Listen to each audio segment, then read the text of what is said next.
عالم کے سب سے بڑے خطیب اور فصیح اللسان مقرر آقا و مولا حضور محمد مصطفیٰ صلی اللہ علیہ وآلہ وسلم تھے، جنہوں نے تلوار کی نوک سے نہیں بلکہ اپنی فصاحت و بلاغت اور اخلاص سے بے شمار دلوں کو تصویر کیا، دماغوں کو فتح کیا اور اپنی زبان کی تاثیر سے وہ کام لیا جو پوری اقوام اپنی تلوار سے نہ لے سکی۔ آپ صلی اللہ علیہ وآلہ وسلم کی خطابت نے ایمان و یقین، عزم اور ہمت و شوکت کا وہ انقلاب برپا کیا کہ شاید بھی پکار اٹھا، وہ نبیوں میں رحمت لقب پانے والا، مرادیں غریبوں کی بھر لانے والا، مصیبت میں غیروں کے کام آنے والا، وہ اپنے پرائے کا غم کھانے والا، خطا کار سے درگزر کرنے والا، وطن دیش کے دل میں گھر کرنے والا، مفاسد کا زیر و زبر کرنے والا، قبائل کا شیر و شکر کرنے والا۔ اور اب تقریر کرنے کے لیے تشریف لاتے ہیں شعبہ مختار بن اسود سے احمد عمران، جن کی تقریر کا موضوع ہے انقلاب پیغمبر صلی اللہ علیہ وآلہ وسلم۔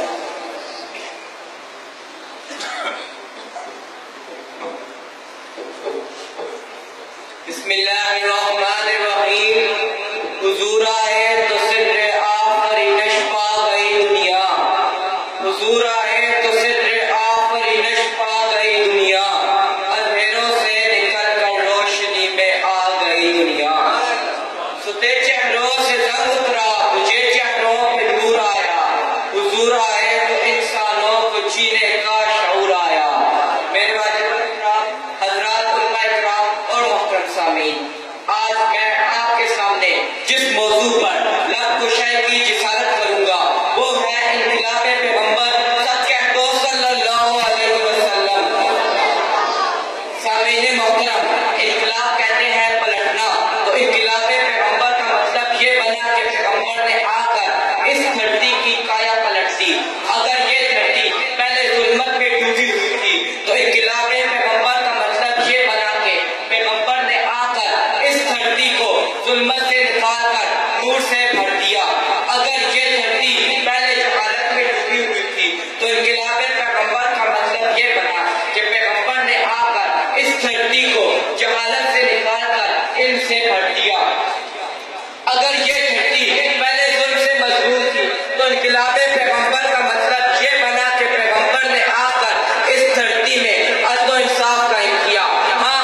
تاریخ کے مطالعے سے یہی پتہ چلتا ہے کہ اس دھرتی میں پہلے ظلمت تھی تو پیغمبر نے آ کر انقلاب برپا کر کے اس دھرتی کو ظلمت سے نکال کر نور ہدایت پر لے آئے۔ ارے یہ میرے پیغمبر کا انقلاب ہی تو تھا کہ عرب کے چرواہے مقتدا بن گئے، یہ میرے پیغمبر کا انقلاب ہی تو تھا کہ غلام آقا بن گئے، یہ میرے پیغمبر کا انقلاب ہی تو تھا کہ عرب کے جو وقت کے مشائخ بن گئے، یہ میرے پیغمبر کا انقلاب ہی تو تھا کہ خون کے پیاسے ایک دوسرے کی جان کے محافظ بن گئے، یہ میرے پیغمبر کا انقلاب ہی تو تھا کہ رحمت رہنما بن گئے۔ وہ قول شاعر جو خود نہ تھے راہ پر اوروں کے حادی بن گئے، کیا نظر تھی جس نے مردوں کو مسیحا کر دیا۔